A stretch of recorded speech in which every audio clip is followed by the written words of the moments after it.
Okay, as promised, let's look at the incidences of Saturn on the North Node in the last 100 years. What did it mean? What are the kind of events it symbolized?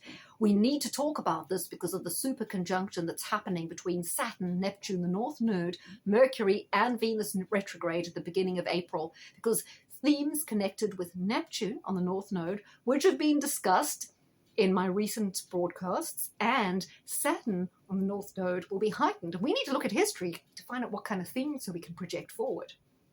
Okay, let me go through the themes. The themes: Saturn on the North Node, assassination, which is pivotal to societal change or societal manipulation. Chess pieces being put in place for global change. Big fight back against communism, although initially crushed.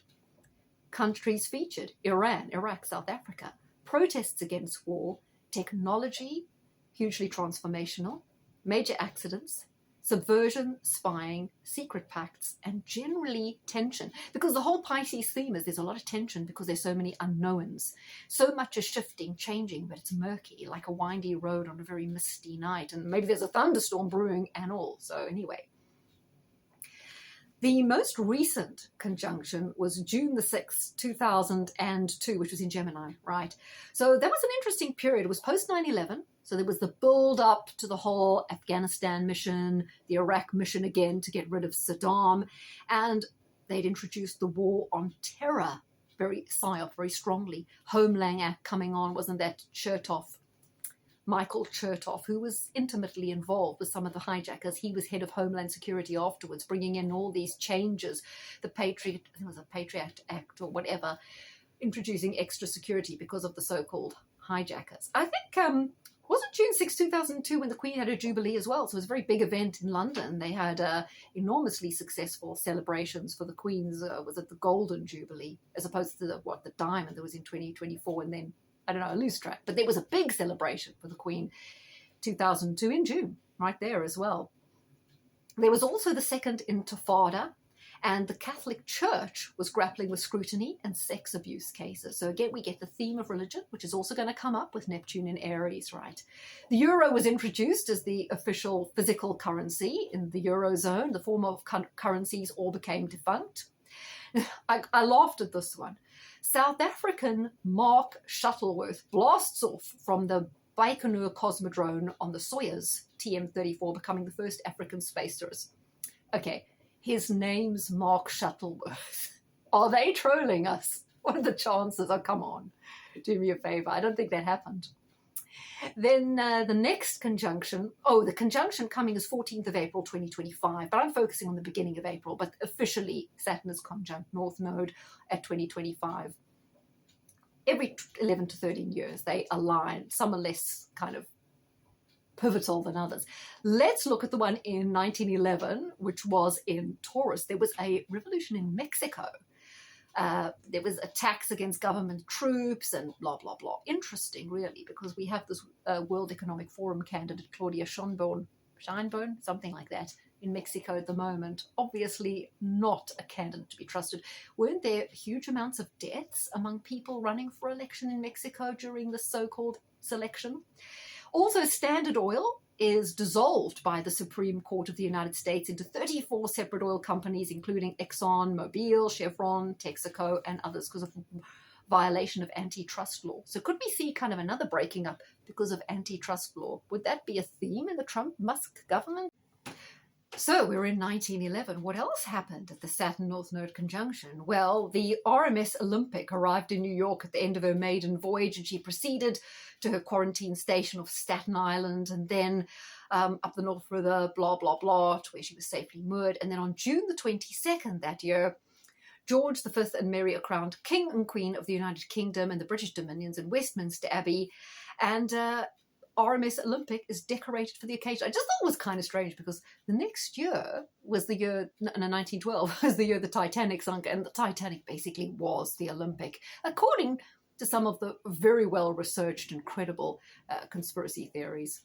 So I just thought I'd mention that, not like very amazingly interesting in terms of politics. So let's go to July the 24th, 1922, when there was the Saturn Conjunct North Node in Libra.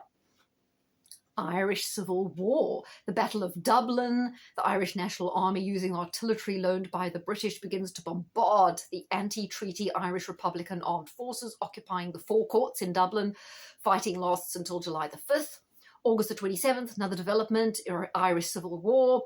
General Michael Collins is assassinated in West Cork. Interesting as well, because we see Ireland as brewing for something. They've been at the sharp end of changes that are going on, let's put it this way. I don't think many Irish who weren't, kind of watching events in Britain and Europe particularly, could have anticipated it. Must have come up as a shock, even for many of us who follow these events. The scale of the delivery of the new Irish is absolutely unbelievable. I'm sure you've all seen the massive new sort of migrant camp in Clonmel.